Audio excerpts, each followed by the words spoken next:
Hello everyone. Welcome to UPSC Explainer 101. Today, we'll explore Women, Caste and Reform from Class 8 NCERT History Chapter 7. Let's dive in. Elucidate the challenges faced by women in the 19th century Indian society. Answer. Introduction. The 19th century was a period of significant social and cultural transformation in India. Women, in particular, faced numerous challenges rooted in traditional practices and societal norms. Sati and widowhood. The practice of sati was prevalent, where widows were expected to self-immolate on their husband's funeral pyre. Widows who didn't practice sati lived a life of seclusion and were denied basic rights and privileges. Child marriage. The institution of child marriage was widespread, leading to early pregnancies and numerous health issues. Lack of educational opportunities. Women were largely denied formal education, keeping them subjugated and dependent. Restrictions on mobility. Parda system and other societal norms restricted women's mobility and public participation.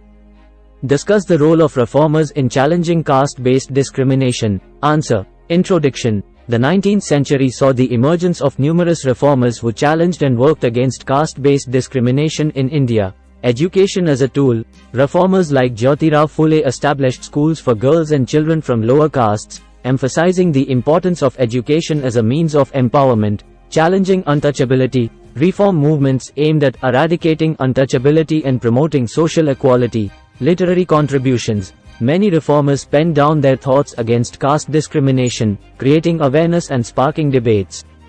Highlight the initiatives taken to uplift the status of women during this period. Answer. Introduction. The period witnessed a series of reforms aimed at enhancing the status of women in society. Legislation against sati. Efforts by Raja Ram Mohan Roy led to the abolition of the sati practice through legislation. Promotion of women's education. Organizations like Arya Samaj and Brahmo Samaj actively promoted women's education. Fight against child marriage. Reformers advocated for increasing the age of marriage for girls, leading to legislative changes. Empowerment initiatives. Women were encouraged to participate in public life, and efforts were made to provide them with vocational training and employment opportunities. Describe the intersectionality of caste and gender issues in the 19th century reforms. Answer. Introduction. The reform movements of the 19th century were intricately linked, addressing both caste and gender issues, often simultaneously. Double oppression. Women from lower castes faced double oppression due to their gender and caste. Their struggles were unique, and reformers acknowledged this intersectionality. Shared platforms. Many reform movements, while primarily focused on one issue, provided platforms to discuss the other. For instance, women's education initiatives also emphasized the inclusion of lower caste girls. Unified struggle. The fight against societal norms transcended caste and gender lines, leading to a more holistic and unified reform movement. Prelims MCQs. Which organization was founded by M.G. Ranade and R.G. Bhandarkar? A. Brahmo Samaj. B. Arya Samaj. C. Prarthana Samaj. D. Ramakrishna Mission. Answer. C. Prarthana Samaj. The Sarda Act is associated with A. Abolition of sati. B. Promotion of widow remarriage. C. Restriction on child marriage. D. Education for women. Answer. C. Restriction on child marriage. Ambedkar argued for the annihilation of A. Religious practices. B. British rule. C. Caste system. D. Gender inequality. Answer. C. Caste system. Who was the prominent leader of the Brahmo Samaj after Ram Mohan Roy? A. Dayanand Saraswati.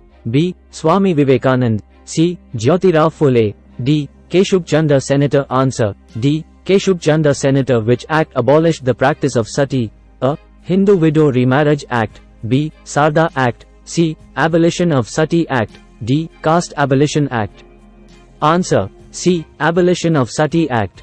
What is sati? A. A ritual of widow remarriage. B. A practice in which a widow willingly immolates herself on the funeral pyre of her deceased husband. C. A religious gathering for women. D. A form of child marriage. Answer. B. A practice in which a widow willingly immolates herself on the funeral pyre of her deceased husband. What defines Brahmo Samaj? A. A social reform group that promoted the idea of a single god. B. A society that endorsed child marriage. C. A council that supported the caste system. D. A group that believed in multiple deities. Answer A. A social reform group that promoted the idea of a single God. Thanks for watching.